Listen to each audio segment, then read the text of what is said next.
Hey, Asian girl, the kitchen's in the back. Three drunk men in $1,000 suits surrounded her table, laughing like wolves circling prey. The restaurant watched. Nobody moved. Nobody helped. They expected tears. They expected her to run. Instead, she set down her fork. 12 seconds later, all three lay groaning on the marble floor, taken down by strikes so fast the security cameras barely caught them. The girl in the worn hoodie stood over them, breathing steady eyes cold as winter steel. She wasn't a lost delivery worker. She wasn't a victim. She was a Navy SEAL. And they had just made the worst mistake of their lives. If this satisfies your soul, hit subscribe, follow this story to the very end, and comment which city you're watching from. Let me see how far this reaches. Maya Chen sat alone at table 14, her worn gray hoodie standing out like a stain against the restaurant's sea of designer suits and silk dresses. Her paperback novel lay open next to a plate of untouched pasta, and she turned pages slowly, her eyes moving across the words with the kind of focus that came from years of training herself to stay calm in hostile territory. She was 20 years old. She looked 17. And in a place like the Sterling House, where the cheapest steak cost more than her monthly grocery budget, she might as well have been invisible.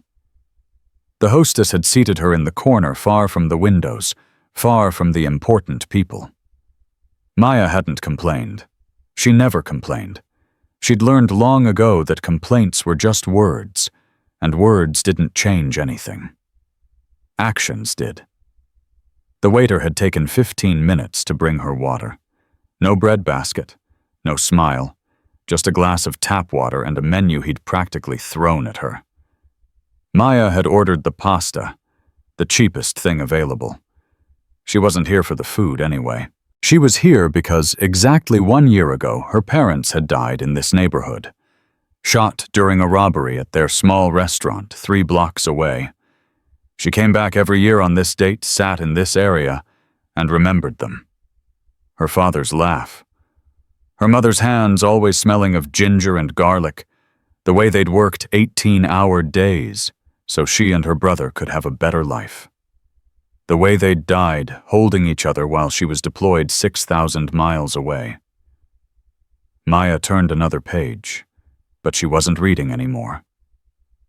She was breathing. Counting. 4 seconds in 4 seconds, hold 4 seconds out.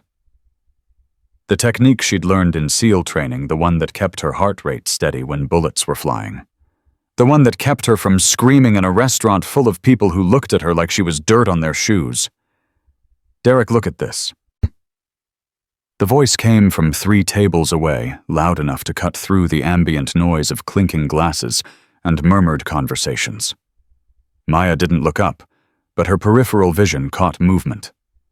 3 men in their mid-20s, all wearing suits that cost more than her car, all holding glasses of whiskey, like props in a photo shoot.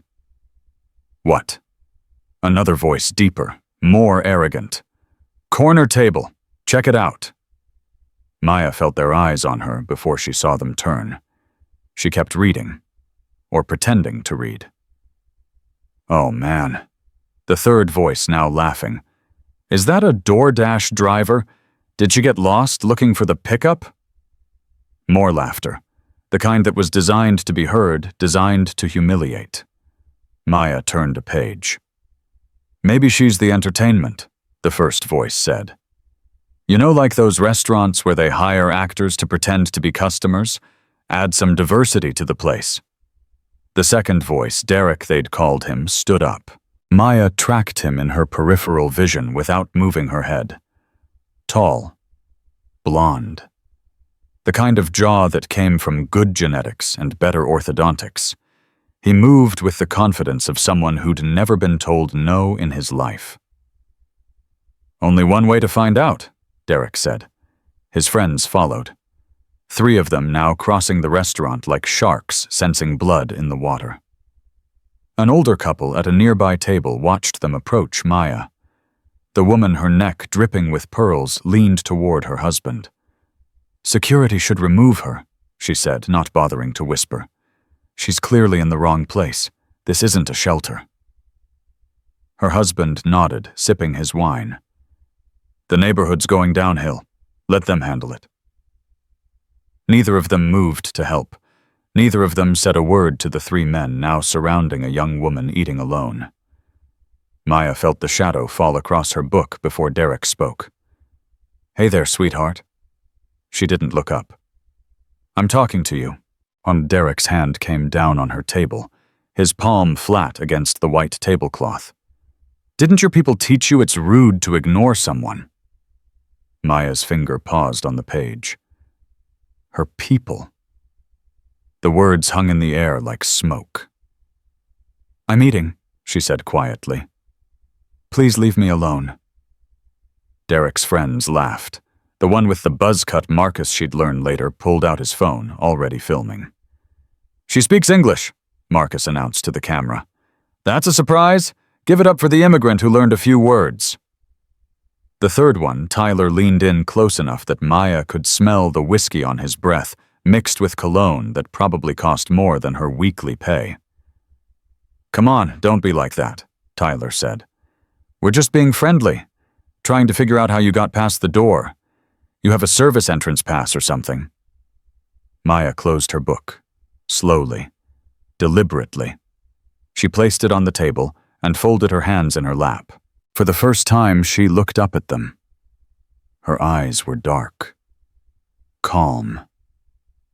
The kind of calm that came from staring down the barrel of a gun and not blinking. "I asked you politely," she said.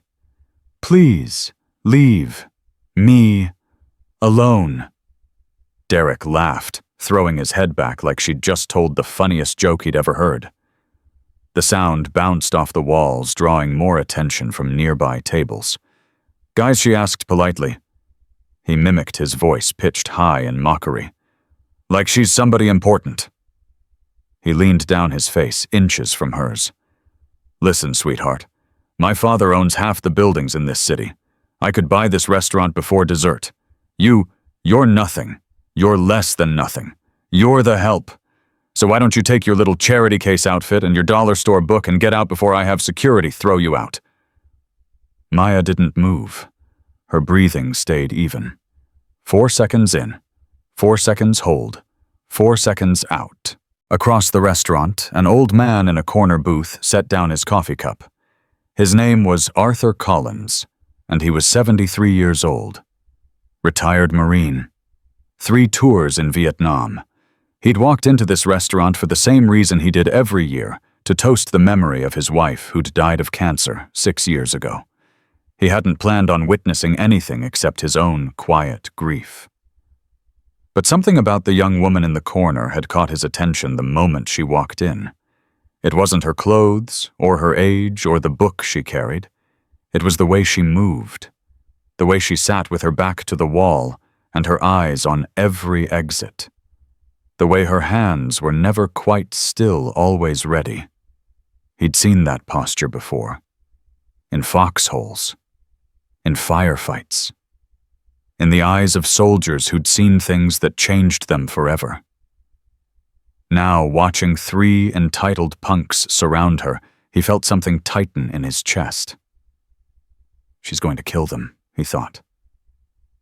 And then, no. She's not. She's got too much control. Maya was still looking at Derek, her expression unchanged. "I'm not going to ask you again," she said. "Oh no, I'm terrified."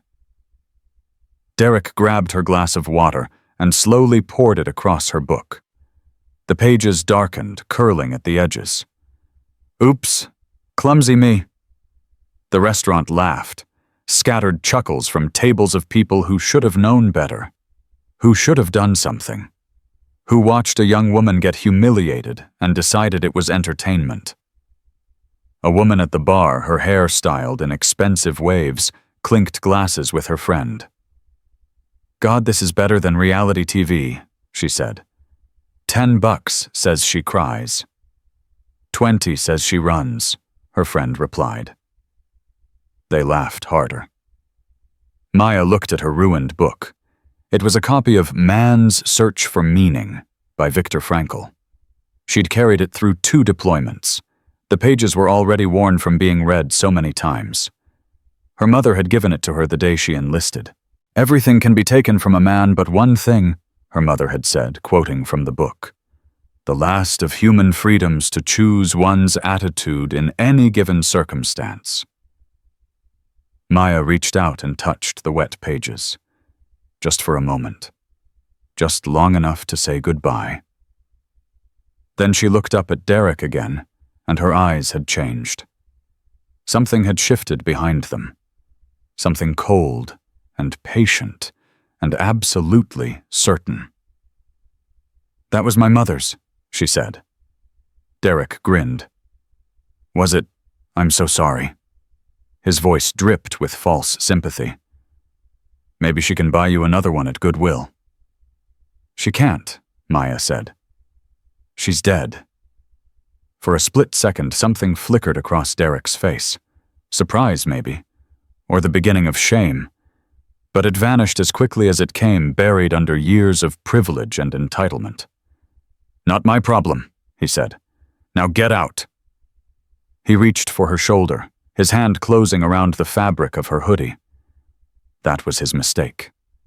Maya moved, not fast, not slow, just precise. The kind of precision that came from 1,000 hours of training, from being broken down and built back up, from learning exactly how much pressure it took to dislocate a joint. She grabbed his wrist, twisted, applied exactly 3 pounds of torque to the radial nerve. Derek screamed. His knees buckled, and he dropped to the floor. His arm bent at an angle that made the woman at the bar stop laughing and start gasping. Marcus charged. Maya was ready. She pivoted, using Derek's falling body as a shield, and drove her palm into Marcus's solar plexus. He doubled over, all the air rushing out of his lungs in a single wheeze. Tyler came from behind, thinking he was clever, thinking she wouldn't expect it. She caught his arm mid-swing, redirected his momentum, and sent him crashing into table 13. Wine glasses shattered. A woman in a red dress screamed. Tyler lay in the wreckage, his face pressed against a half-eaten filet mignon. 12 seconds. That's all it took. The restaurant had gone silent. Not the polite silence of conversation paused, but the absolute silence of shock, of disbelief, of a reality that had suddenly stopped making sense. Maya stood in the center of it all, her breathing, even her hands at her sides. Her hoodie had shifted during the movement, revealing a glimpse of something on her forearm, a tattoo dark and deliberate, partially hidden by fabric. Arthur Collins leaned forward in his booth, his eyes narrowing. He knew that symbol. He'd seen it before on the arms of young warriors who'd walked through hell and come out the other side. The Navy SEAL trident. "Jesus Christ," he whispered. The manager burst through the kitchen doors, his face red, his tie askew. He was a thin man, all nervous energy and corporate training, and his eyes went immediately to the 3 men on the floor. "What the hell is going on here?" he demanded. Then he saw Maya, and his expression hardened.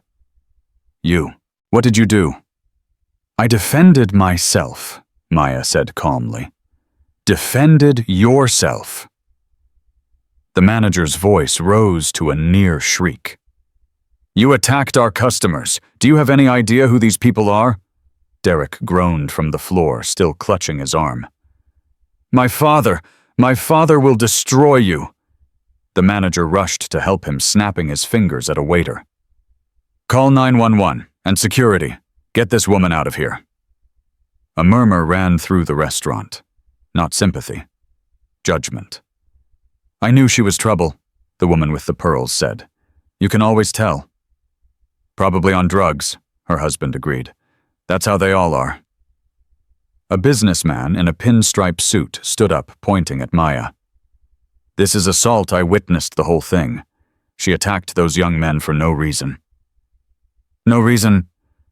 The words burst out of someone unexpected, Jenny, the young waitress who'd been standing frozen near the kitchen doors. She was barely 18.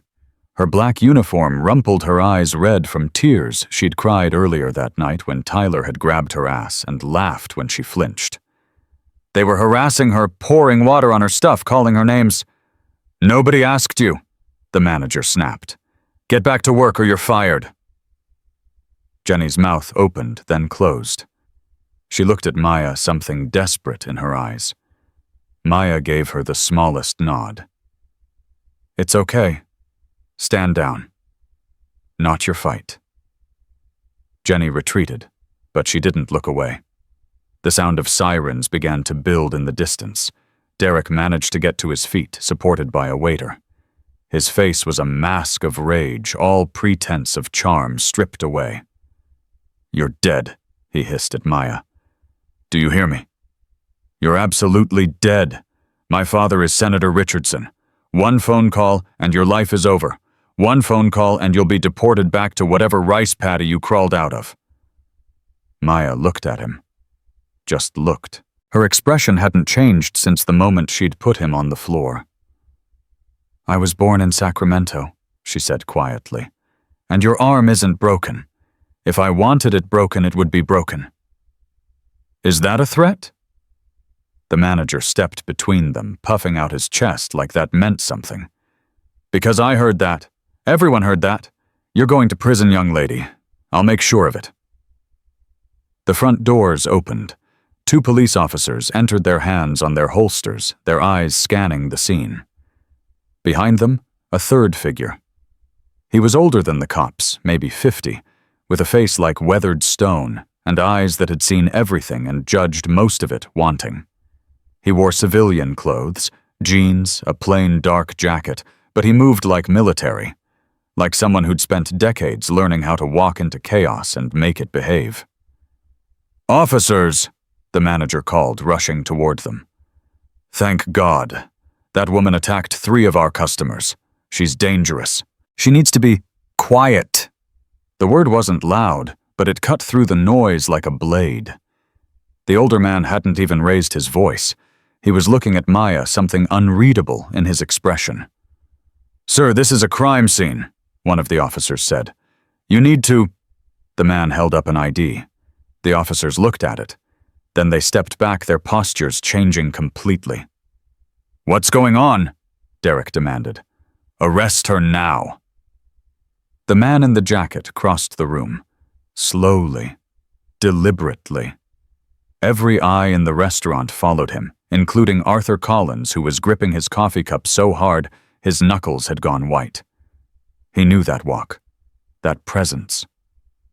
The man stopped in front of Maya. "Lieutenant Chen," he said quietly. Maya straightened slightly. Not a civilian straightening, a soldier acknowledging a superior. "Commander Stone," she replied. The silence that followed was absolute. "Lieutenant." Derek's voice cracked on the word. "What the hell are you? She's not—" Commander Stone turned to face the room. When he spoke, his voice carried without effort, reaching every corner of the restaurant. "I'm Commander James Stone, Naval Special Warfare Command." He paused, letting that sink in. "Lieutenant Maya Chen is a decorated member of SEAL Team 7. Youngest woman to ever complete the program. Bronze Star recipient for actions in a classified operation that saved 12 American lives." The woman with the pearls dropped her wine glass. It shattered on the floor.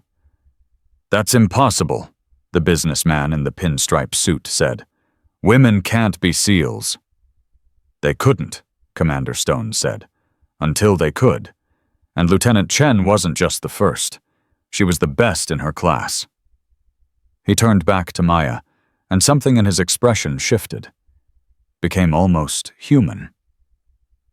"I heard you were in the area," he said more quietly. "Visiting your parents."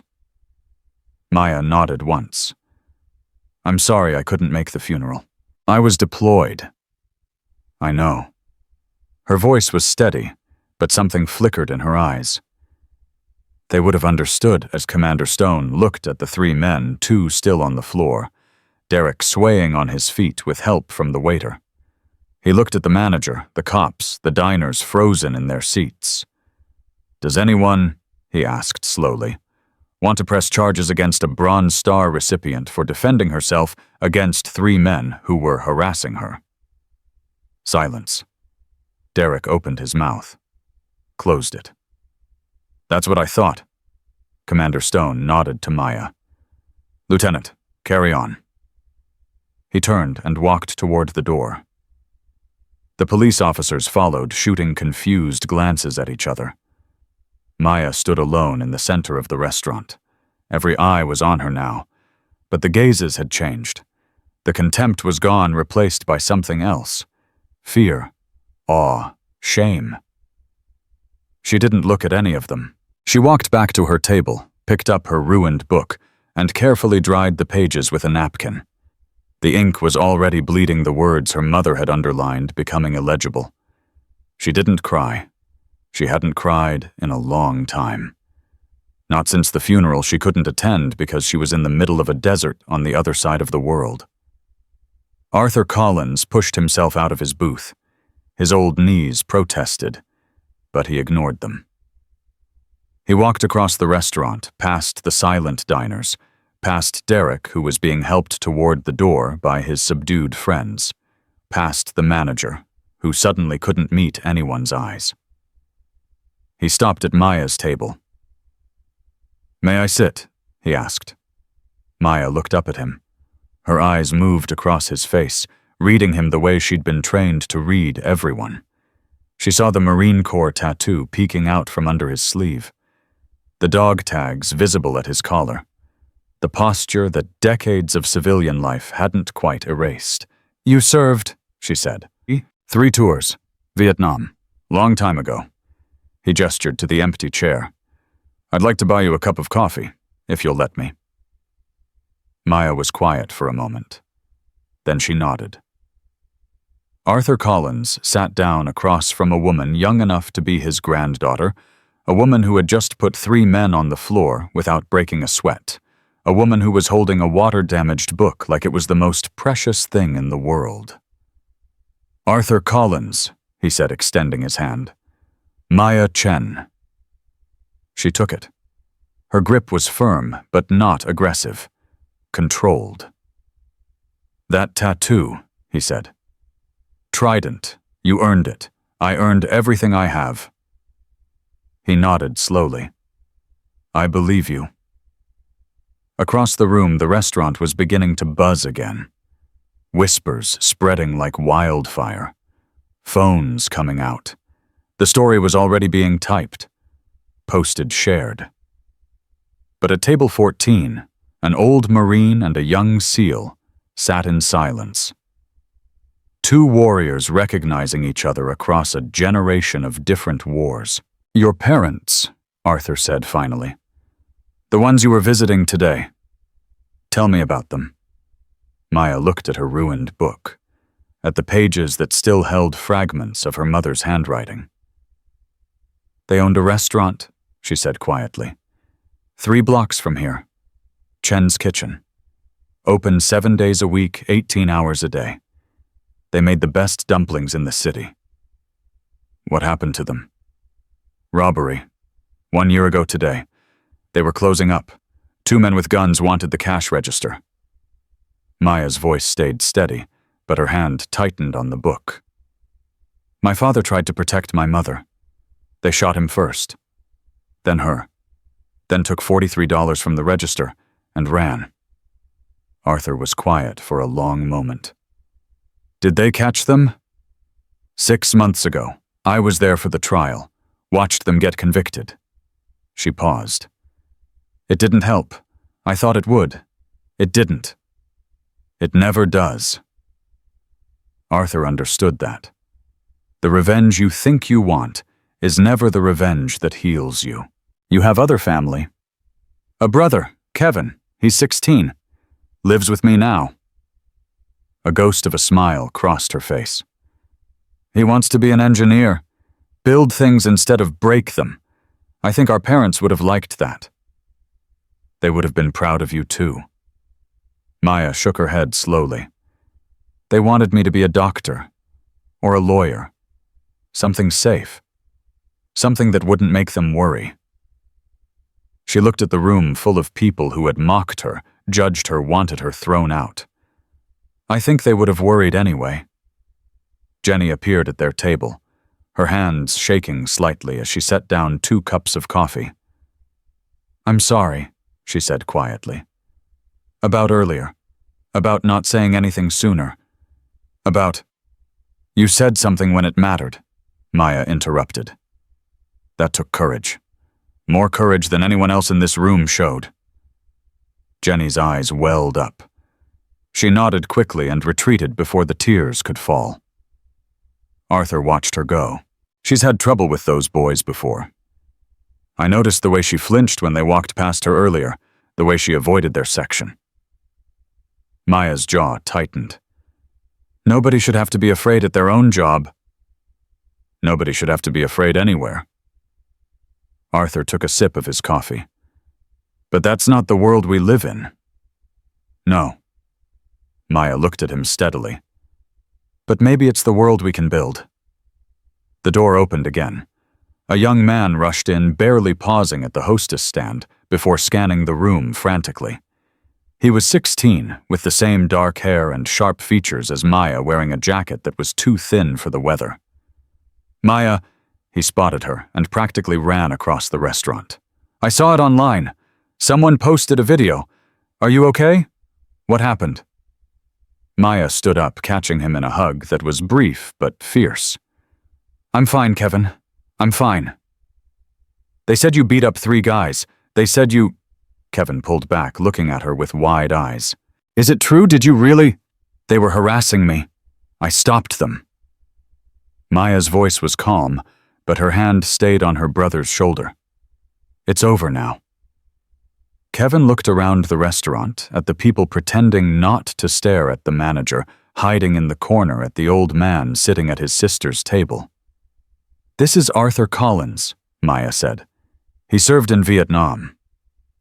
Kevin immediately straightened, extending his hand the way Maya had taught him. Sir, thank you for your service. Arthur shook at a surprised smile crossing his weathered face. That's quite a handshake, son. Your sister teach you that. She taught me everything. The words were simple, but they carried weight. Maya's expression flickered something soft and painful, crossing her features before she controlled it. We should go, she said quietly. It's been a long night. Arthur nodded, pulling out his wallet. Let me get this. You don't have to. I know I don't have to. He met her eyes. I want to. For your parents. For what they raised. Maya was quiet for a moment. Then she nodded. As they gathered their things, the restaurant door opened one more time. A man walked in. Tall, broad-shouldered, wearing a suit that was simple but perfectly tailored. He didn't look around, didn't acknowledge the stares. He walked straight to Maya's table. Lieutenant Chen. Maya looked up at him. Her posture shifted subtly. Not fear, not deference. Something else. Recognition. Director Harrison. The whispers that had been building died instantly. Whatever power Derek's father had, whatever influence the wealthy patrons thought they wielded, it was nothing compared to the silence that followed those 2 words. Director Harrison looked at her ruined book, at her brother standing protectively beside her, at the old Marine who hadn't moved from his seat. I heard what happened, he said quietly. I came to make sure you were all right. I'm fine, sir. You're always fine, Lieutenant. Something like concern crossed his face. That's what worries me. He glanced around the room, at the people who had laughed, at the manager who was now pressed against the wall like he wanted to disappear, at Derek, who had somehow managed to return, probably hoping to salvage his reputation, now frozen by the door, with a phone pressed to his ear. Senator Richardson's son, Director Harrison said, just loud enough for Derek to hear. I know your father. Worked with him on the Intelligence Committee. He paused. I'll be sure to tell him what happened here tonight. Every detail. Derek's face went white. Director Harrison turned back to Maya. Take some time, Lieutenant. See your brother. Visit your parents. His voice softened. You've earned it. He nodded to Arthur Collins, a veteran's acknowledgement to another veteran, and walked out. The door closed behind him. Maya picked up her ruined book, tucking it carefully into her bag. Come on, Kevin, she said. Let's go home. Her brother nodded, staying close to her side. Arthur Collins stood up, straightening his old bones with effort.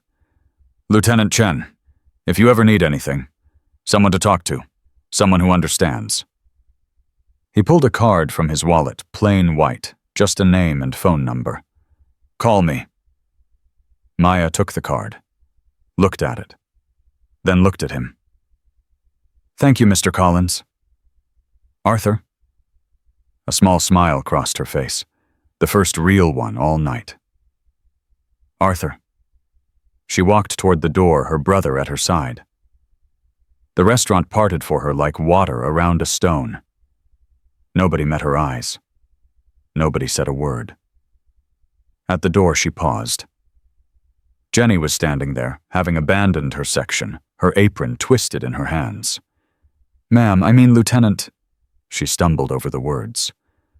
I just wanted to say, thank you for what you did, for standing up, for not letting them win. Maya looked at her for a long moment. What's your name? Jenny Martinez. Jenny. Maya reached out and gently untangled the girl's hands from her apron.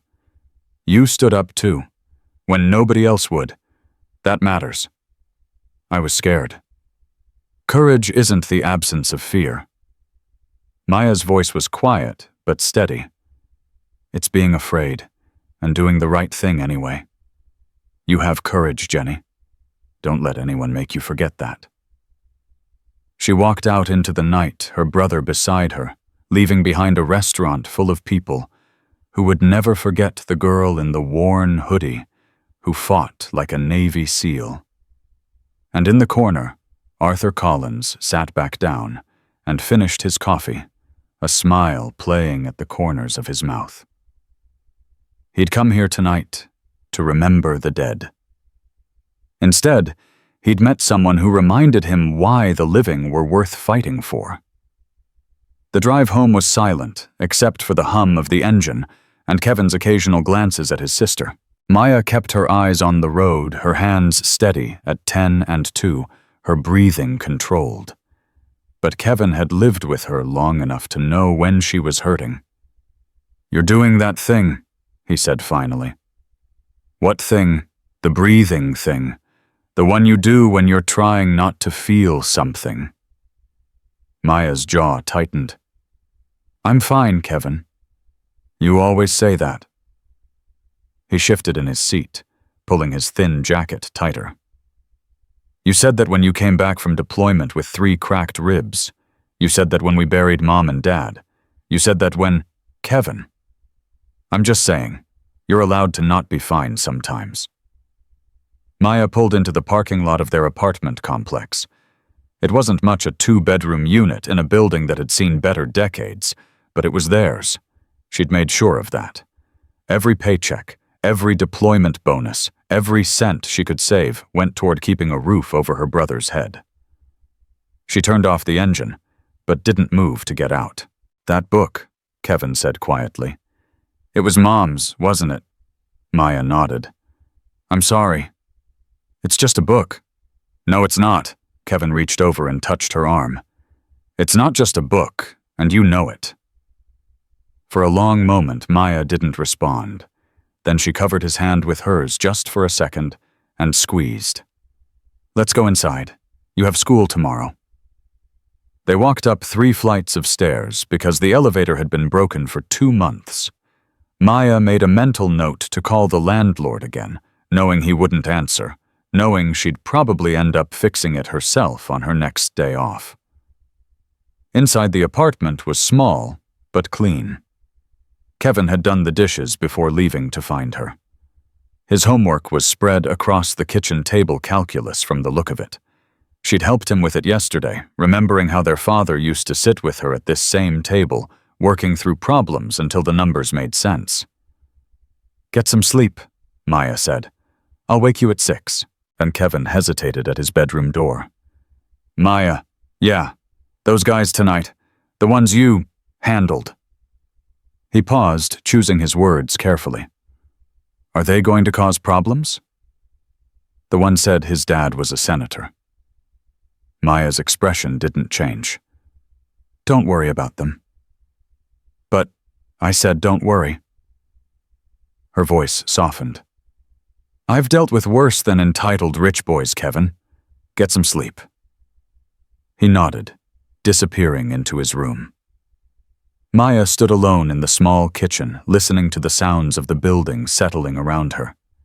Someone upstairs was watching television. A baby was crying 3 doors down. Outside, a car alarm went off and stopped.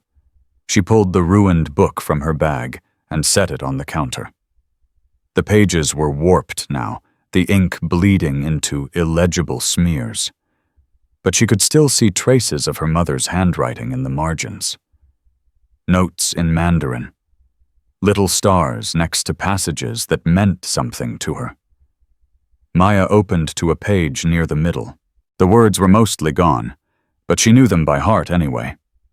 When we are no longer able to change a situation, we are challenged to change ourselves. Her mother had underlined that one 3 times. Maya closed the book and pressed her palm flat against the cover. "I'm trying, Mom," she whispered. "I'm trying." Her phone buzzed. She checked it automatically, expecting spam or a wrong number. The message was from a blocked number. "This isn't over. You made a mistake tonight. My father will destroy you. D."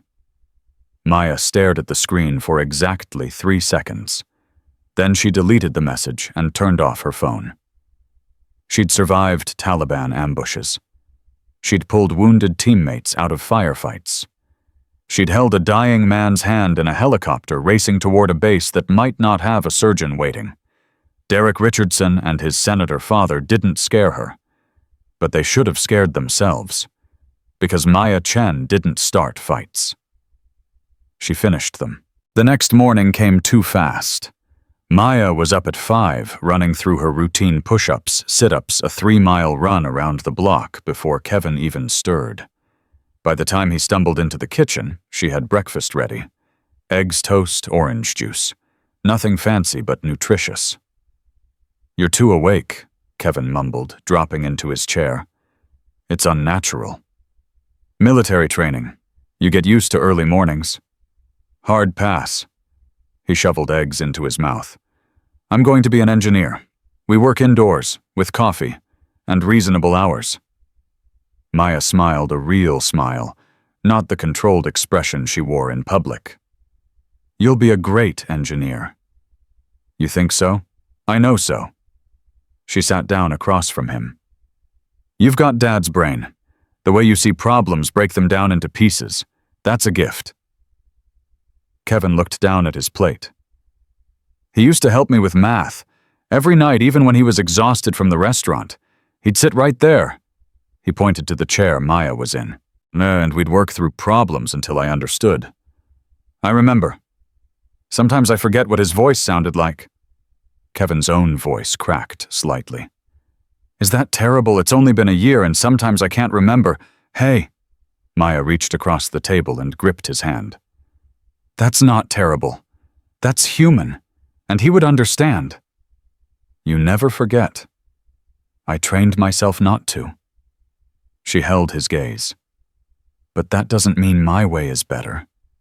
It just means it's different." Kevin nodded, blinking hard. "I miss them." "Me too." Maya squeezed his hand one more time, then released it. "Every single day." Her phone turned back on this morning buzzed again. She checked it quickly. This time it was from a number she recognized. Commander Stone. Check the news. Call me when you can. Maya's stomach tightened. She opened her browser and searched her own name. The headlines hit her like a physical blow. Viral video woman claims to be Navy SEAL assaults 3 men at restaurant. Senator Richardson demands investigation into violent attack on his son. Navy refuses to confirm or deny identity of alleged female SEAL. Is this video real? Internet debates restaurant assault. Kevin was watching her face. What is it? What's wrong? Maya kept scrolling. The video from last night, Tyler's video, she realized had been posted everywhere. It had been edited to start after Derek poured water on her book, making it look like she'd attacked without provocation. The comments were a war zone. Fake. No way a woman that size takes down 3 men. She should be in prison. Assault is assault. Did you see how fast she moved? That's definitely military training. Senator Richardson is right. This is an attack on his family. Why isn't she being arrested? Special treatment much? Maya closed the browser. Maya, Kevin's voice was worried now. Talk to me. It's nothing. And she stood up, clearing the dishes with mechanical efficiency. Just some noise online. It'll blow over. That's not a nothing face. That's your I'm planning something face. Maya paused at the sink. Her brother knew her too well. The guy from last night. Derek. His father is making noise, calling for an investigation. Investigation into what? They were harassing you. They edited the video, made it look like I attacked first. Kevin shot to his feet. That's insane. There were witnesses. That old Marine guy, Arthur, he saw everything. The waitress saw everything. Kevin, we have to do something. We have to tell people the truth. Kevin. Maya turned to face him, her voice calm but firm. Listen to me. This is not your fight. You are going to go to school, focus on your classes, and let me handle this. But I've handled worse. She walked over and put her hands on his shoulders. I need you to trust me. Can you do that?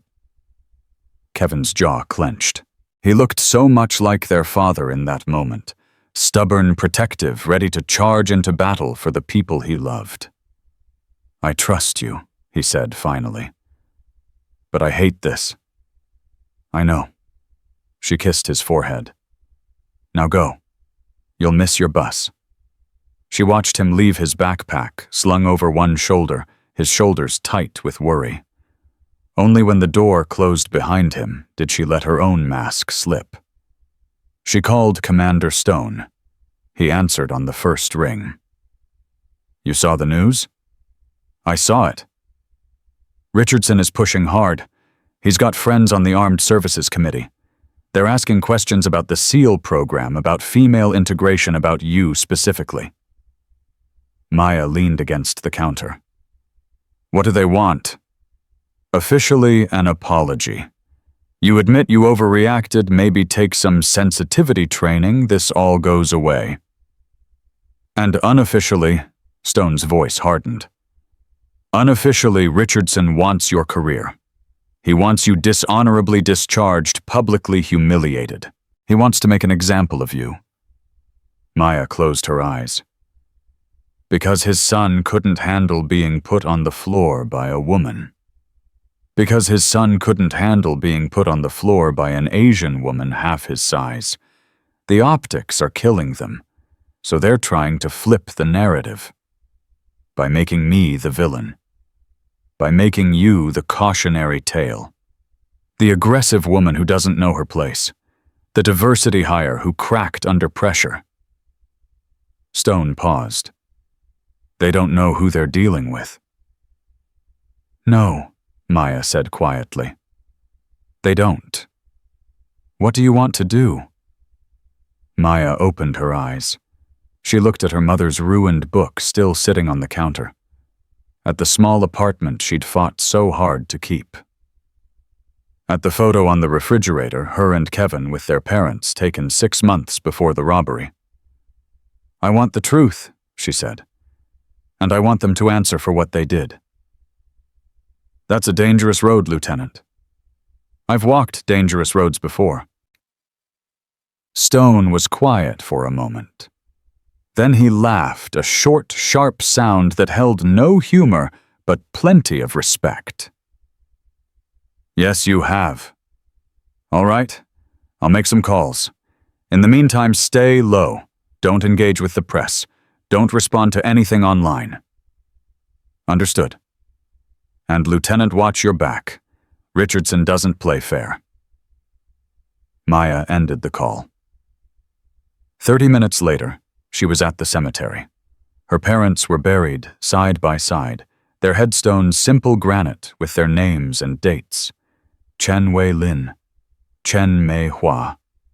Beloved parents, forever missed. Maya knelt between them, her knees pressing into the cold ground. "I know I was just here yesterday," she said quietly, "but I needed to talk to you again." The wind picked up, rustling the leaves of a nearby tree. "I'm in trouble. Not the kind I can fight my way out of. The kind that comes from powerful people who want to hurt me because I embarrassed their son." She reached out and touched her mother's headstone. "You always said that the truth has a way of coming out. That justice might be slow, but it's patient. I'm trying to believe that, Mom. I really am." She moved her hand to her father's stone. "And you taught me to stand up for myself, to never let anyone make me feel small. But you also taught me that real strength isn't about fists. It's about knowing when to fight and when to wait." She bowed her head. "I don't know which one this is, fight or wait. I just know I can't let them win. Not for me. For everyone who's ever been bullied by people with money and power. For every kid who's been told they don't belong. For Kevin."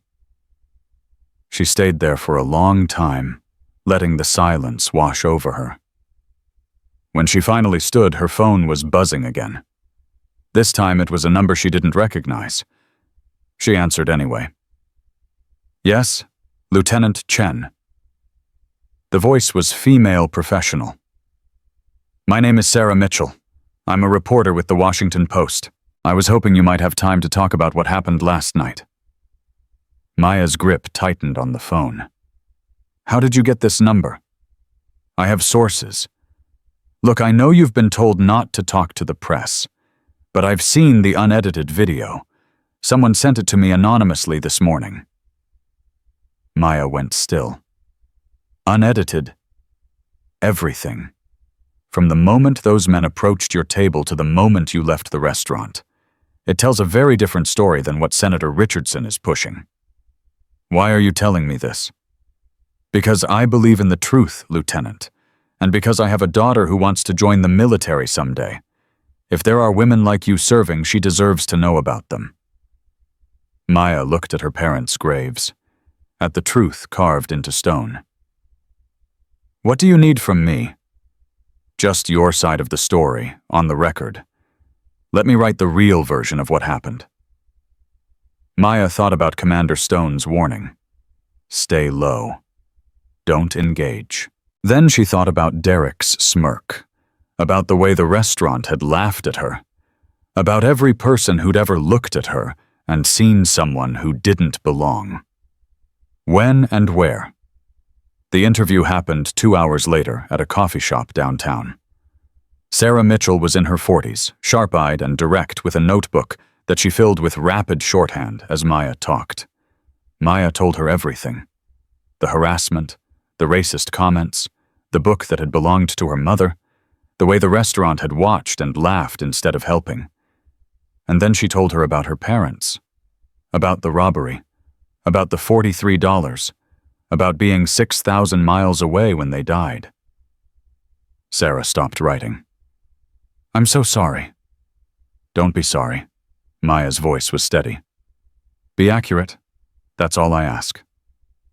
Lieutenant Chen, the story I'm going to write isn't going to be comfortable for Senator Richardson. He's going to come after you even harder. I know.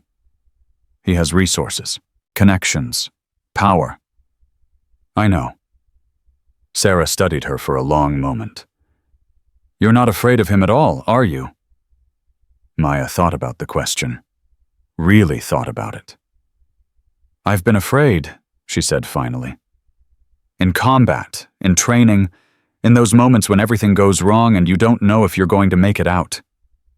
She looked at Sarah directly. But being afraid of a bully with a trust fund and a famous father numb. That's not fear. That's just another mission, and I've never failed a mission yet. Sarah smiled slowly. I think Senator Richardson picked the wrong woman to mess with. I think he did too. Maya's phone buzzed as she left the coffee shop. It was Kevin. Maya, something's wrong.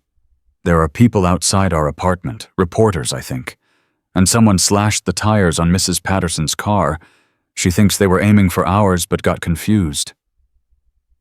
Maya's blood went cold. Where are you? Still at school. I saw it on the news. Our address, Maya. They put our address online. They're saying you're dangerous, that you shouldn't be trusted. Someone commented that people like you should be sent back where they came from. Maya was already moving toward her car. Stay at school. Don't leave until I get there. Maya, I'm scared. 3 words. Her 16-year-old brother, the kid who wanted to be an engineer who did his homework every night and dreamed of building bridges and skyscrapers, scared. Because of her. Because she'd defended herself against 3 bullies. Don't be scared, she said, her voice fierce. I'm coming. And I promise you, Kevin, I promise nobody is going to hurt you, not while I'm breathing. She hung up and started running. Whatever Richardson was planning, whatever attacks were coming, she would face them. But first, she was going to protect her brother. And God help anyone who got in her way. Maya reached Kevin's school in 12 minutes. She'd broken at least 4 traffic laws getting there, but she didn't care. Her brother was waiting by the front entrance, his backpack clutched to his chest, his face pale. She pulled up, and he was in the car before she'd fully stopped. Are you okay? She grabbed his face, turning it side to side, checking for injuries that weren't there. Did anyone approach you? Say anything. I'm fine. Maya, I'm fine. He pulled away gently. But our apartment, we're not going back there. Not tonight. Then where? Maya's phone buzzed. She glanced at it. Arthur Collins. She answered. Mr. Collins. Arthur, he corrected. I saw the news. They're camping outside your building. I've got a house in Georgetown. 3 bedrooms, quiet neighborhood security system. You and your brother are welcome to stay as long as you need. Maya's throat tightened. She'd known this man for less than 24 hours. Why are you doing this? Because your mother gave you a book about finding meaning in suffering. Because your father died protecting his wife. Because you're a warrior who needs backup, and backup is something I can provide. He paused. Let me help, Lieutenant, please. Maya looked at Kevin, who was watching her with anxious eyes. Text me the address, she said. We're on our way. Arthur's house was exactly what he'd described, quiet, secure, and blessedly empty of reporters. He met them at the door, his handshake firm, his eyes kind. Guest room's upstairs on the left, he told Kevin. Clean sheets, private bathroom. Help yourself to anything in the kitchen. Kevin hesitated, looking at Maya. Go, she said. Get settled.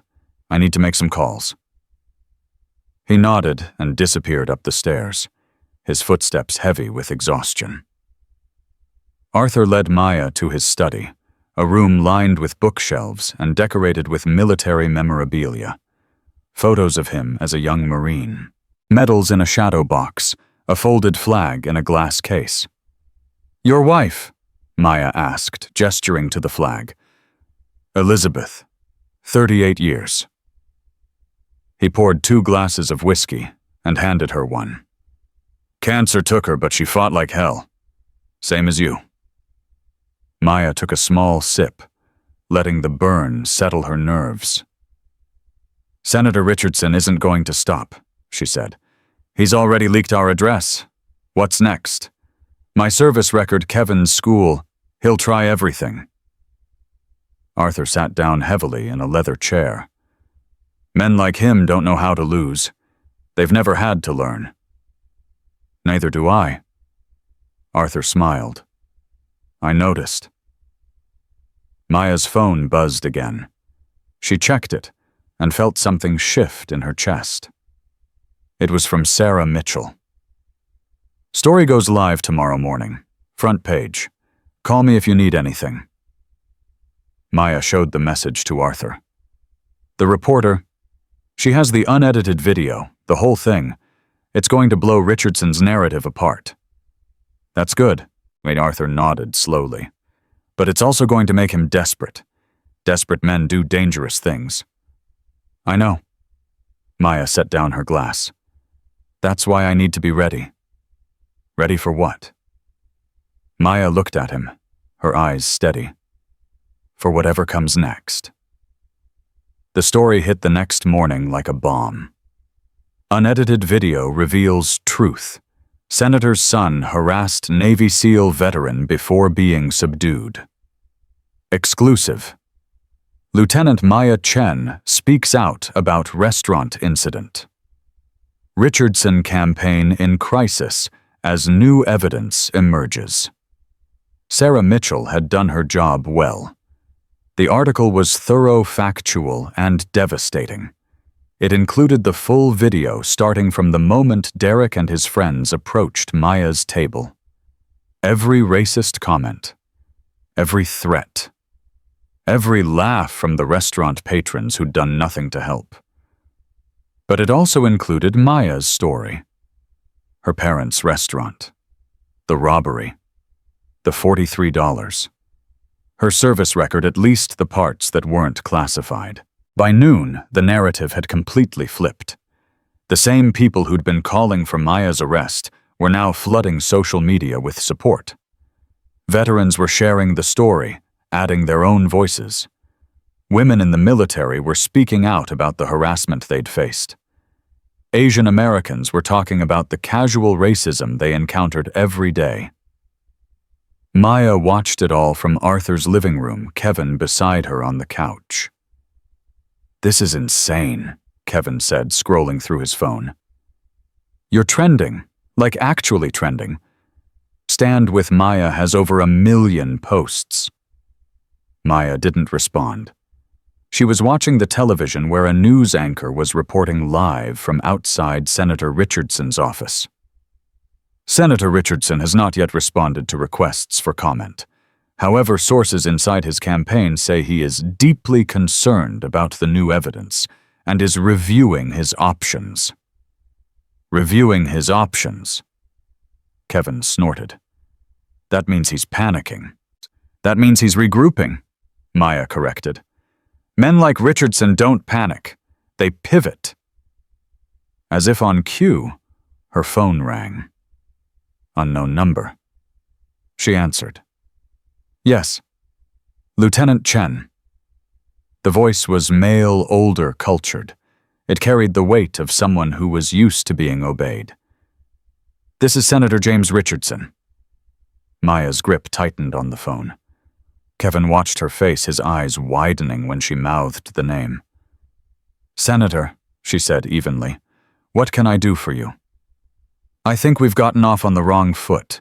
This whole situation has been regrettable. My son made mistakes. I acknowledge that. But I believe we can come to an understanding. What kind of understanding? You're a decorated veteran, a hero by all accounts. That story in the Post has made you very sympathetic. Very valuable. He paused. I'm prepared to make a public statement acknowledging my son's behavior. A full apology.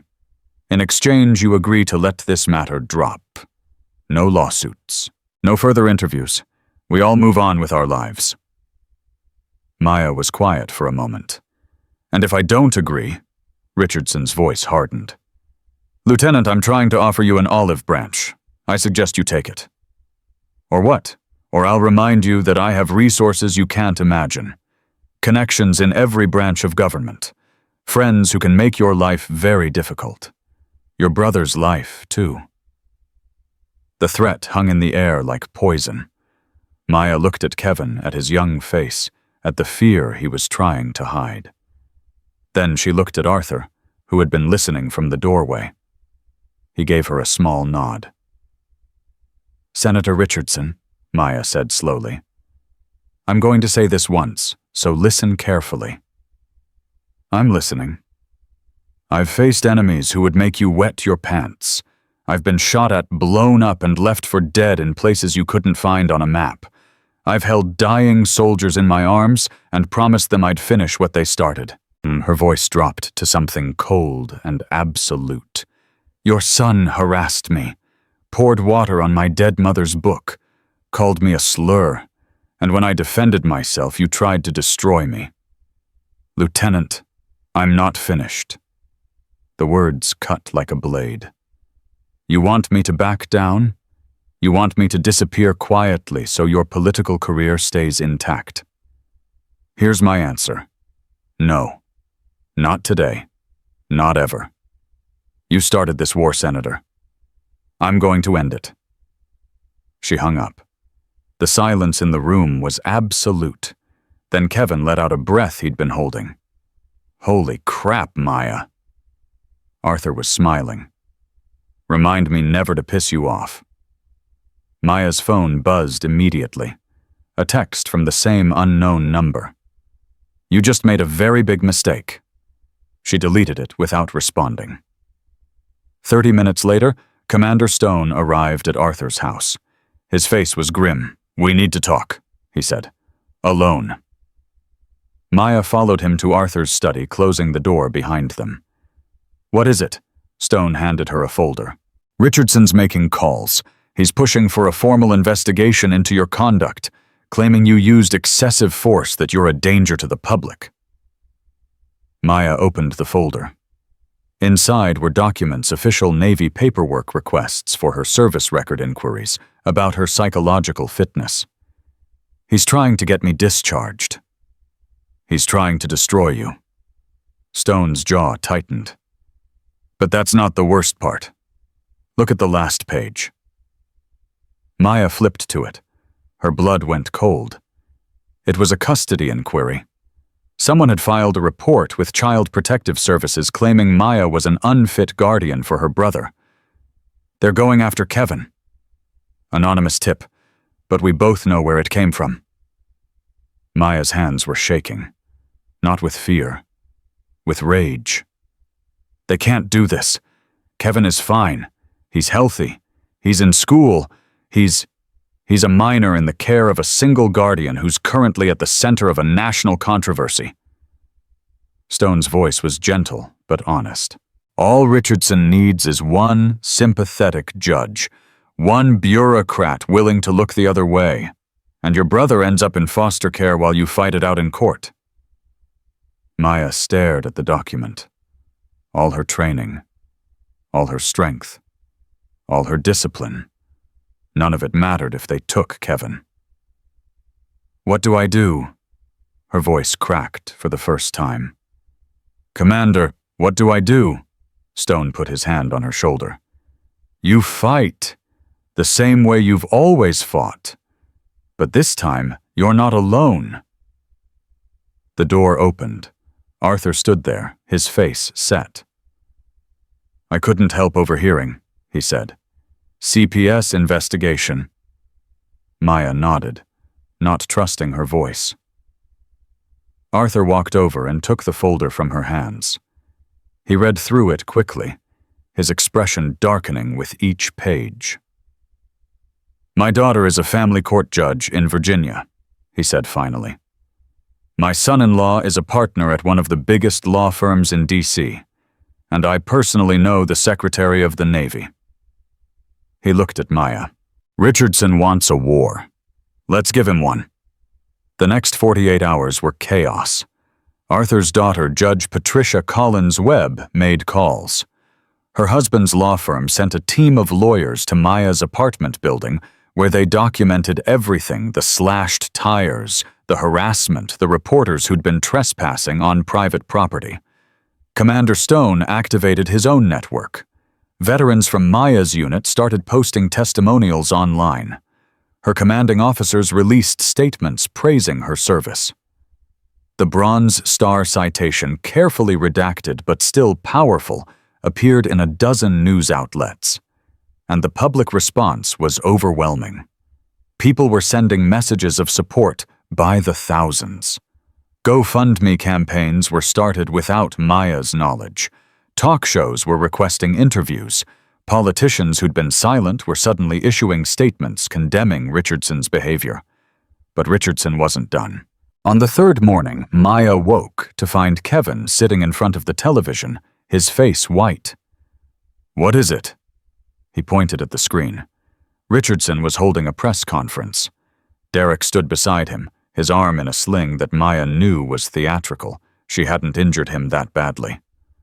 "My son," Richardson was saying, his voice thick with false emotion, "has been the victim of a vicious attack. Not just physical, but personal. His reputation has been destroyed.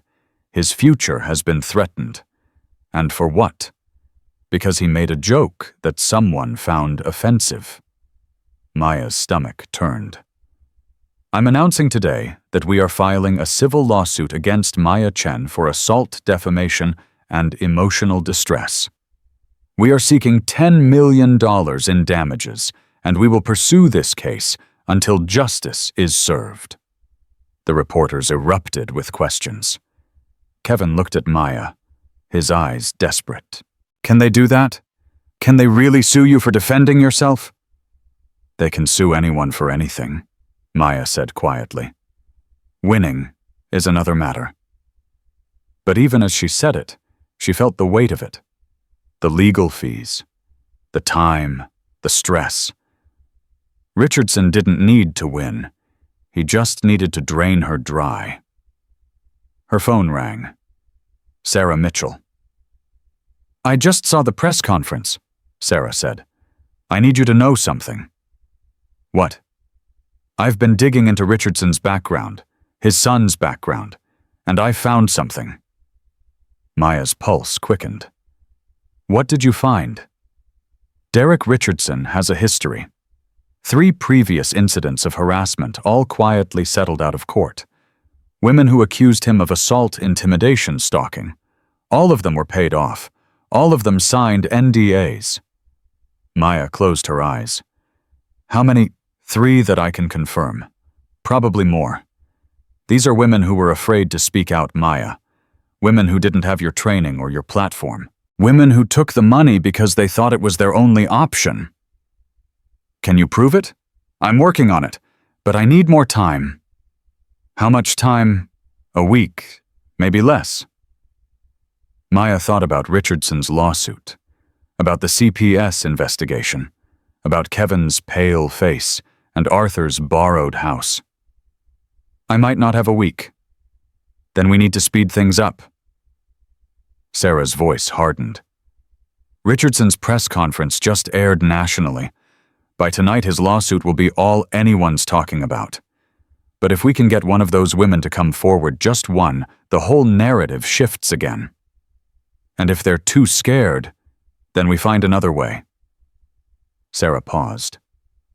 "Maya, you're not alone in this. You know that, right? There are people fighting for you, people who believe in you."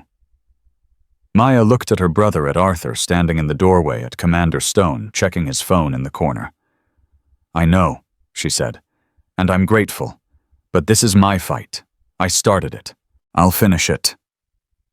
"You didn't start anything," Sarah said firmly. "Derek Richardson started it when he decided to harass a woman eating alone. You just refused to be his victim." That afternoon, something unexpected happened. Maya was in Arthur's study reviewing legal documents with the team of lawyers when the doorbell rang. Arthur answered it.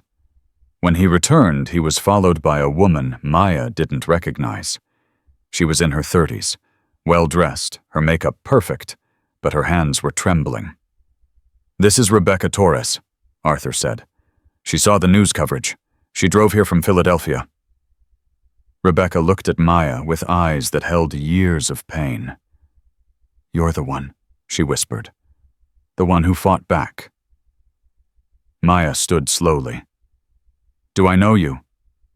"No, but I know Derek Richardson."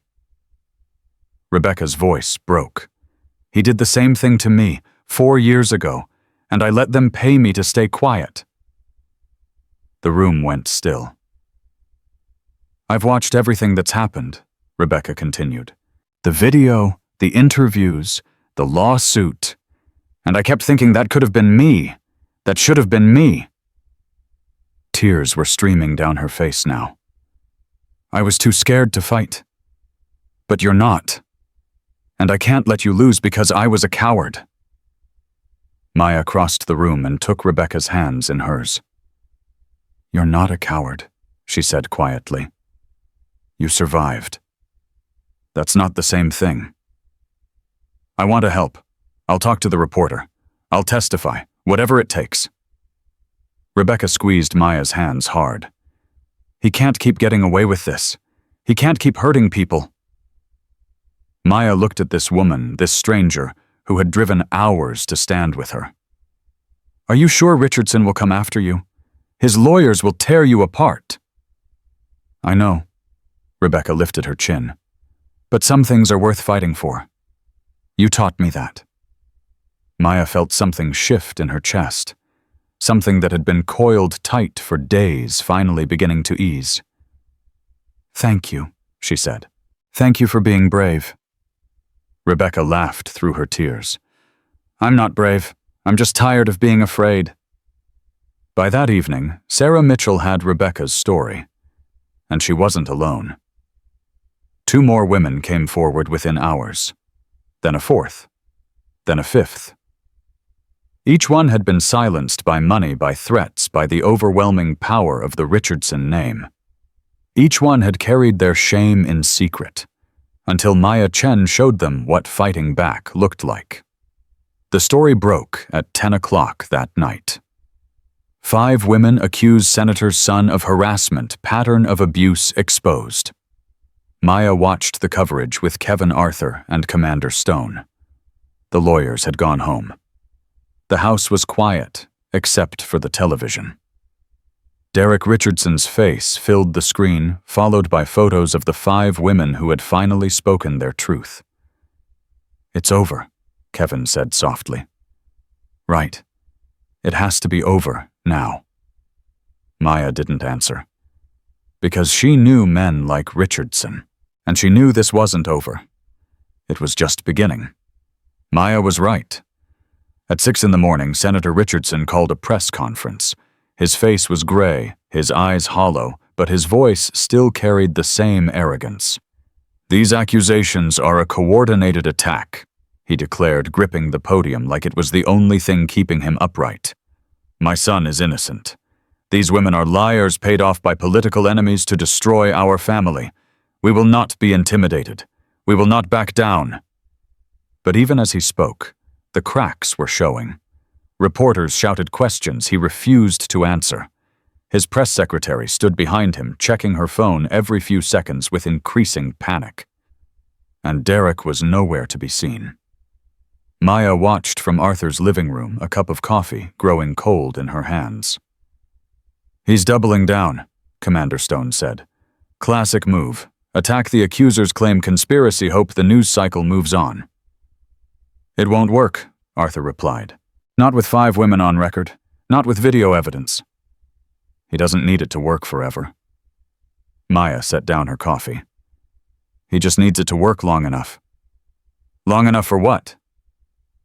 Before she could answer, her phone buzzed. Sarah Mitchell. "Turn on Channel 7. Now." Maya grabbed the remote and switched channels. A breaking news banner filled the screen. Derek Richardson flees country private jet to Switzerland. "Oh my God," Kevin breathed. The news anchor was speaking rapidly, barely able to contain her excitement. Sources confirmed that Derek Richardson boarded a private jet at Reagan National Airport approximately 2 hours ago. The flight plan listed Geneva, Switzerland as its destination. Switzerland, of course, has no extradition treaty with the United States for many offenses. Maya's phone buzzed again. Sarah. He ran. The coward actually ran. What about the senator? Still at his press conference, but watch, they're about to tell him. On screen, an aide rushed to the podium and whispered something in Richardson's ear. The senator's face went from gray to white. His mouth opened, closed, opened again. I need to... He stepped back from the microphone. No further questions. He fled through a side door, reporters screaming after him. Kevin let out a whoop. He's done. They're both done. But Maya didn't celebrate. She was watching the screen, her mind racing. Something's wrong, she said quietly. Arthur looked at her. What do you mean? Derek running makes sense. He's facing criminal charges, civil suits, total destruction of his reputation. But the senator is still standing at that podium, still defending him, still claiming conspiracy. She shook her head. Politicians don't do that. They throw their kids under the bus all the time to save themselves. Why is Richardson protecting Derek even now? Stone's phone rang. He answered, listened for 30 seconds, and his face changed. That was my contact at the Justice Department, he said slowly. They've opened a federal investigation. Not just into Derek, into the senator himself. For what? Obstruction, witness tampering, using government resources to harass a military officer. Stone looked at Maya. Those 5 women who came forward, Richardson's people contacted all of them in the last 24 hours, offering money, making threats. One of them recorded the call. Maya's heart started pounding. They have him on tape, threatening to destroy her life if she didn't recant, his own voice clear as day. The room was silent for a moment. Then Arthur started to laugh. A deep, genuine laugh that seemed to shake the whole house. That arrogant son of a bitch, he said. He recorded his own crime. The next 48 hours were a whirlwind. The FBI raided Senator Richardson's offices. His campaign staff resigned en masse. Party leadership issued statements, condemning in the strongest terms his behavior. His wife filed for divorce, and the CPS investigation into Maya dropped. The anonymous tip had been traced back to a staffer on Richardson's team, and the whole thing collapsed like a house of cards. Maya sat with Kevin at Arthur's kitchen table, watching the news coverage on a laptop. Lieutenant Maya Chen, the anchor was saying, has become a symbol of resistance against the powerful. Her refusal to back down in the face of threats from one of the nation's most influential political families has inspired millions. They're calling you a hero, Kevin said. I'm not a hero. I'm just someone who refused to be a victim. Same thing, isn't it? Maya looked at her brother. At this kid who'd lost his parents, who'd been dragged into a fight he never asked for, who'd faced down his fear because she'd asked him to trust her. No, she said softly. Heroes are the people who stand up when they don't have to. Like Rebecca. Like those other women. Like you. Kevin's eyes widened. Me? You could have panicked. You could have blamed me for bringing this chaos into our lives. Instead, you stood beside me. That's what heroes do. Kevin's throat worked. For a moment, he looked like he might cry. Then he grinned. I'm putting that on my college applications. Hero verified by Navy SEAL sister. Maya laughed. For the first time in days, she actually laughed. The sound brought Arthur to the kitchen doorway. He was holding his phone, his expression unreadable. Something you need to see, he said. He handed her the phone. It was open to a video, a news interview. Jenny Martinez, the young waitress from the restaurant. Maya pressed play. "I was there that night," Jenny was saying, her voice trembling but determined. "I saw everything. Those men harassed Lieutenant Chen for almost 15 minutes before she defended herself. They called her names, poured water on her book, touched her without permission. And nobody helped her. Nobody except her." The interviewer leaned forward. "What do you mean?" "I mean she helped me." Jenny's eyes were bright with tears. "Earlier that night, one of those same men grabbed me, grabbed my body without asking, and I took it, because that's what you do when you're a waitress, and the customer is rich and powerful. You take it and smile and hope you still get a tip. But Lieutenant Chen, she didn't take it. She didn't smile. She didn't let them win." Jenny wiped her eyes. "And when it was over, when those men were on the floor, she looked at me, just looked at me, and I felt like maybe I didn't have to take it either, like maybe I was allowed to fight back too." Maya's vision blurred. She blinked hard, forcing the tears back. "There's more," Arthur said. He took the phone and scrolled to another video. Then another. Then another. Women from all over the country telling their stories. Stories of harassment, assault, being silenced, being afraid. And in every story, the same thread, Maya Chen had shown them what fighting back looked like. "You started something," Arthur said quietly. "Something bigger than Richardson, bigger than that restaurant, bigger than any of it." Maya shook her head. "I just wanted to eat my dinner." "That's how it always starts." Arthur sat down across from her. "Someone just wants to live their life. And then some bully decides they don't get to, and they have a choice: submit or fight. And I fought. And you won." He reached across the table and squeezed her hand. "Your parents would be proud, Maya. Damn proud." The words hit her like a physical blow. She thought about her father who'd died trying to protect his wife. She thought about her mother who'd given her a book about finding meaning in suffering. She thought about the lessons they'd taught her, not through words, but through a lifetime of quiet strength. Working 18-hour days. Never complaining. Always believing that hard work and honesty would be enough. It hadn't been enough to save them. But maybe it could be enough to honor them. "I need to go somewhere," she said suddenly. "Where?" "The cemetery. I need to talk to them." Arthur nodded. "Take your time. Kevin and I will hold down the fort." Maya drove alone. The windows down the wind whipping through her hair. The city passed in a blur of lights and sounds, but she barely noticed. She was thinking about the last time she'd seen her parents alive. It had been 4 days before her deployment. She'd driven home on leave, spent 2 nights helping at the restaurant, sleeping in her childhood bedroom, surrounded by old trophies and faded posters. Her mother had made her favorite dumplings. Her father had insisted on ironing her uniform himself, even though she told him it wasn't necessary. The morning she left, they'd stood on the sidewalk outside Chen's kitchen, waving until her car disappeared around the corner. She hadn't looked back. She'd been too focused on the mission ahead, on proving herself, on becoming the warrior she knew she could be. If she had known it was the last time she'd see them, would she have looked back?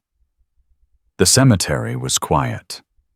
The sun was setting, painting the sky in shades of orange and purple. Maya knelt between her parents' graves, her knees pressing into the familiar ground. "It's over," she said softly. "Richardson is finished. Derek ran away. The women who came forward, they're going to be okay. And Kevin?" She smiled. "Kevin is going to be just fine." She touched her mother's headstone. "You were right, Mom. The truth does come out. It just takes time, and courage, and people willing to stand up. She moved her hand to her father's stone. And you were right, too, Dad. Real strength isn't about fists. It's about knowing what matters and fighting for it. Her voice cracked. I hope I made you proud. I hope I... She couldn't finish. The tears came finally after days of holding them back. She bent forward, pressing her forehead against the cool granite, and sobbed. For her parents. For herself. For everything she'd lost and everything she'd found. She didn't know how long she stayed there, long enough for the sun to finish setting, long enough for the stars to appear. When she finally stood, her legs were stiff and her face was wet, but something in her chest felt lighter. I love you, she whispered. Both of you. Always. She walked back to her car, her steps steady. Her phone buzzed.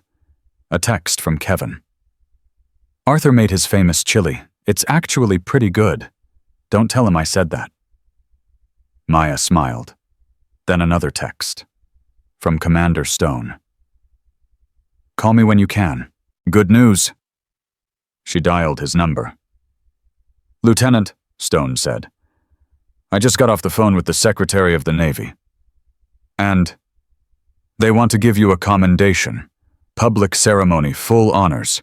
Recognition for your service and your courage in the face of adversity. Maya was quiet for a moment. I don't need recognition, she said finally. I just did what anyone would do. That's where you're wrong. Stone's voice was firm. What you did standing up to power, refusing to be silenced, inspiring all those other women to come forward, that's not what anyone would do. That's what a leader does.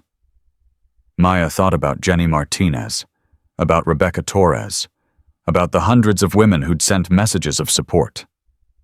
If I accept, she said slowly, I want to do something. Name it. I want to use the platform to talk about harassment, about the culture that lets men like Derek Richardson get away with it for years, about what needs to change. Stone laughed. I wouldn't expect anything less. I'll make it happen.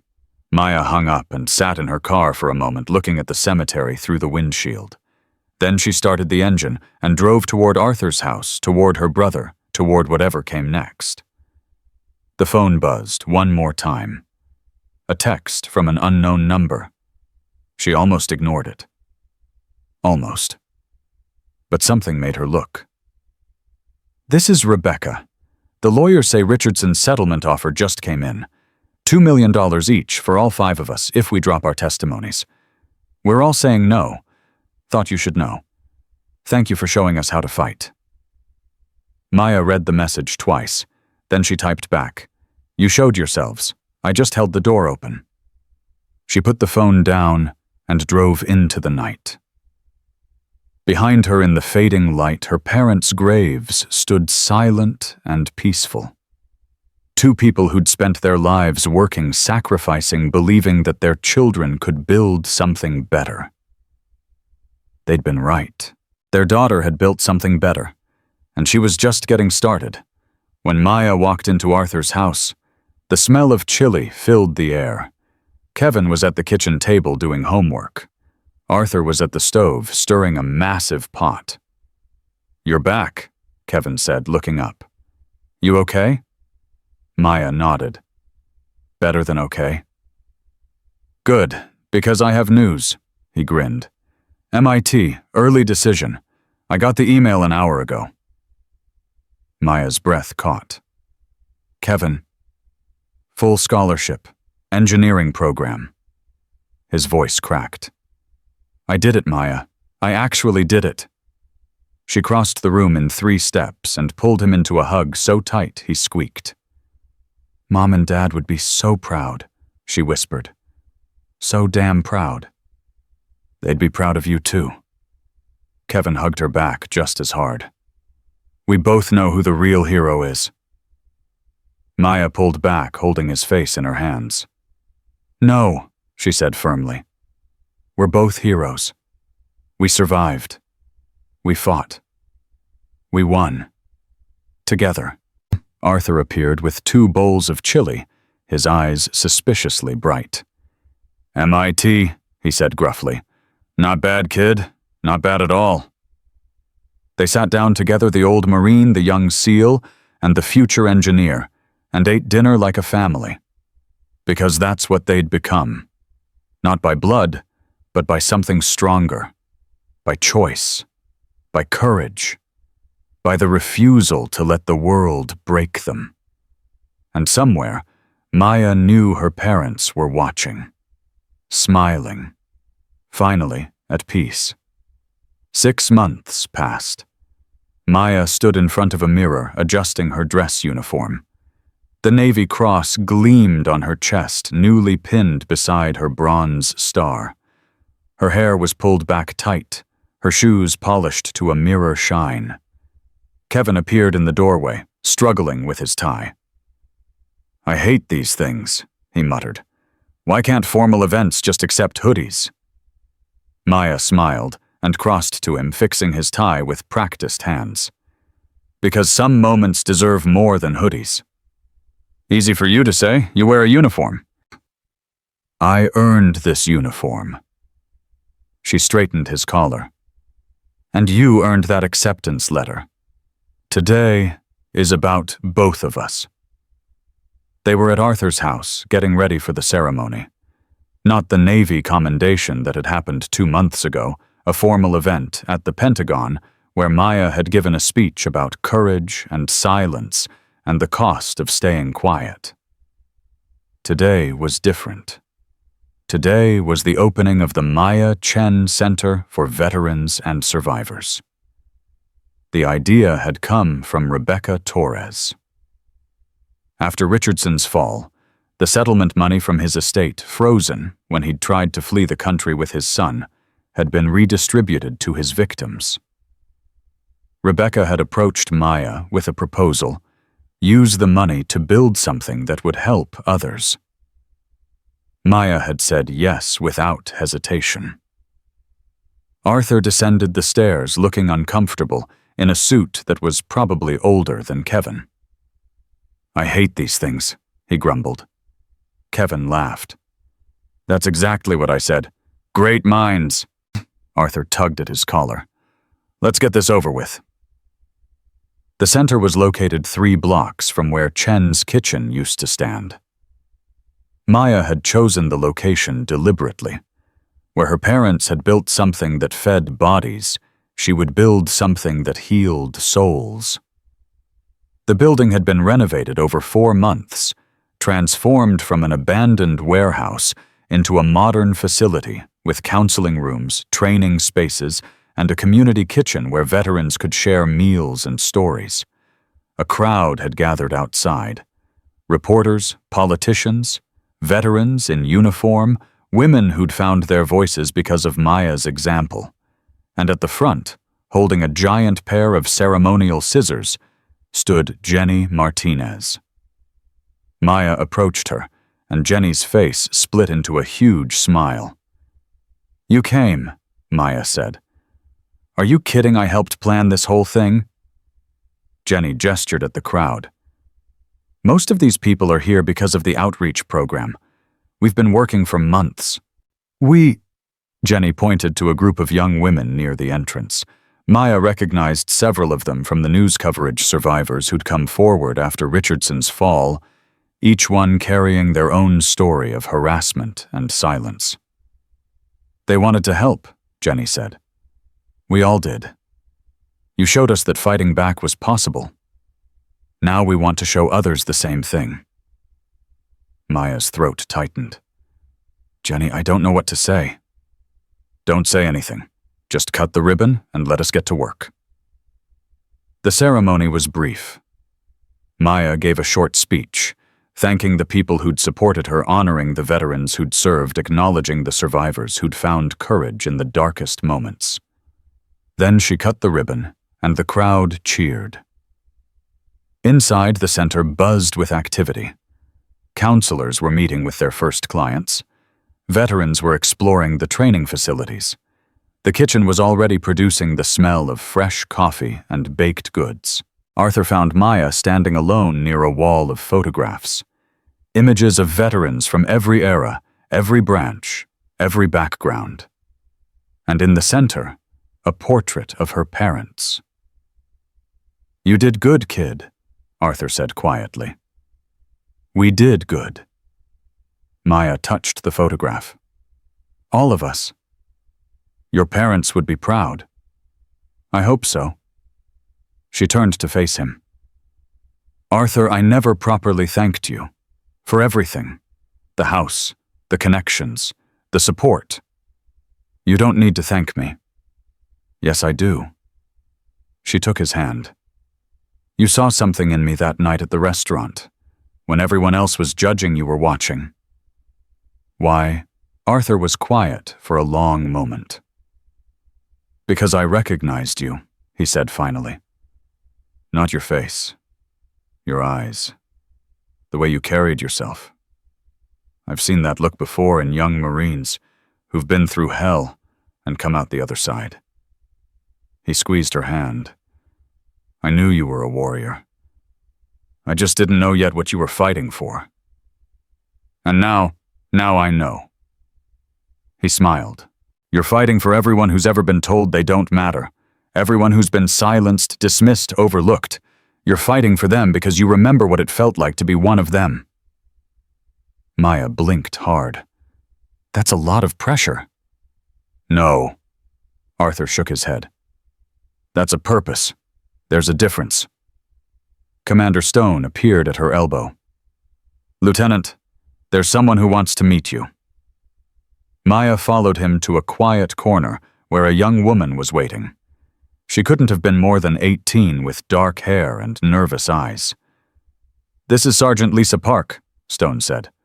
"Just completed SEAL training last month. First Asian American woman to qualify." Maya's breath caught. Lisa snapped to attention and saluted. "Lieutenant Chen, it's an honor." "At ease, Sergeant." Maya studied her face. "Stone tells me you broke 3 of my training records." Lisa's cheeks flushed. "I had good motivation, ma'am. I watched your story on the news, read every article, saw the speech you gave at the Pentagon." She hesitated. "You showed me it was possible, that someone who looked like me could make it." Maya remembered her own journey, the doubt, the discrimination, the instructors who'd tried to wash her out because they didn't believe a woman belonged in their world. She remembered the moment she'd earned her trident standing in formation with men who'd started as skeptics and ended as brothers. "Sergeant Park," Maya said slowly, "what do you want to do with your career?" "I want to serve, ma'am, as long as they'll let me." "That's not what I asked." Maya stepped closer. "I asked what you want to do, not what you think you should say. Not what sounds good in an interview. What do you actually want?" Lisa was quiet for a moment. Then something shifted in her eyes, a spark of honesty breaking through the military formality. "I want to teach," she said. "I want to train the next generation. Show them that it doesn't matter what you look like or where you come from. If you're willing to work, if you're willing to sacrifice, you can earn your place." Maya smiled. "That's a good answer." "Is it the right answer?" "There's no right answer, Sergeant. There's only your answer." Maya put her hand on Lisa's shoulder. "You're going to do great things. I can see it. Just remember, the uniform doesn't make you who you are. You make the uniform what it is." Lisa's eyes were bright. "Yes, ma'am." "Thank you, ma'am." She saluted again and walked away, her steps lighter than before. Stone watched her go. "You just changed that girl's life." "No." Maya shook her head. "She changed her own life. I just reminded her that she could." The afternoon stretched into evening. Maya moved through the crowd, shaking hands, accepting congratulations, listening to stories from veterans and survivors who'd found their way to this place. But she kept returning to one spot, the community kitchen, where a familiar face was working the stove. Mrs. Patterson, the elderly neighbor whose tires had been slashed during the Richardson chaos, was stirring a massive pot of soup. She'd volunteered to run the kitchen, bringing recipes she'd collected over 70 years of cooking for family and friends. "You should be resting," Maya said, joining her at the counter. "Rest is for dead people." Mrs. Patterson tasted the soup and added more salt. "I've been waiting my whole life for something like this. A place where people can come together, share a meal, share their stories. Your parents understood that." "They did. Chen's Kitchen was more than a restaurant, you know. It was a gathering place. People came for the dumplings, but they stayed for the community." Mrs. Patterson looked at Maya with wise old eyes. "You've built the same thing, just on a bigger scale." "I had help. Everyone has help. The question is what you do with it." Mrs. Patterson handed her a spoon. "Now taste this and tell me if it needs more pepper." Maya tasted. "It's perfect." "Damn right it is." Kevin found her an hour later standing on the roof of the center. The city stretched out below them, lights beginning to flicker on as darkness fell. "Hiding?" he asked. "Breathing." Maya turned to face him. "It's a lot, you know. All those people looking at me like I have answers. Don't you? I have my answers. That doesn't mean they're right for everyone else." Kevin leaned against the railing beside her. "Remember when Mom used to say that, say what? That everyone has to find their own path. She used to tell me that when I stressed about grades or friends or whatever stupid thing I was worried about." He smiled at the memory. "She'd say, 'Kevin, you can't walk someone else's road. You can only walk your own.'" Maya's chest tightened. "I miss her." "Me too." Kevin was quiet for a moment. "But I think she's here. Dad, too. Not in a spooky ghost way. Just in everything we do. Every choice we make that they would have been proud of." "When did you get so wise? MIT acceptance letter. It came with a wisdom upgrade." Maya laughed and pulled him into a hug. "I'm proud of you," she whispered. "You know that, right? Not just for MIT. For everything. For who you are." "I know." Kevin hugged her back. "I'm proud of you too. For the same reasons." They stood there for a while, watching the city lights multiply below them. Then Kevin's phone buzzed. He checked it and grinned. "Arthur says the cake is ready. Apparently it's shaped like a Navy ship." "Of course it is." They headed back downstairs together. The party lasted until midnight. Maya danced with Arthur to old swing music. She listened to veterans share war stories over plates of Mrs. Patterson's soup. She watched Jenny Martinez organize volunteers with the confidence of someone who'd finally found her purpose. And she thought about the road that had brought her here. A restaurant. 3 bullies. 12 seconds of violence that had changed everything. She hadn't asked for any of it. Hadn't planned for it. She'd just wanted to eat her dinner and remember her parents in peace. But life didn't work that way. Sometimes the path found you. Sometimes you had to fight for the right to walk it. As the last guests left and the center grew quiet, Maya stood alone in the main hall. The photograph of her parents watched over her, their faces frozen in a moment of happiness from years ago.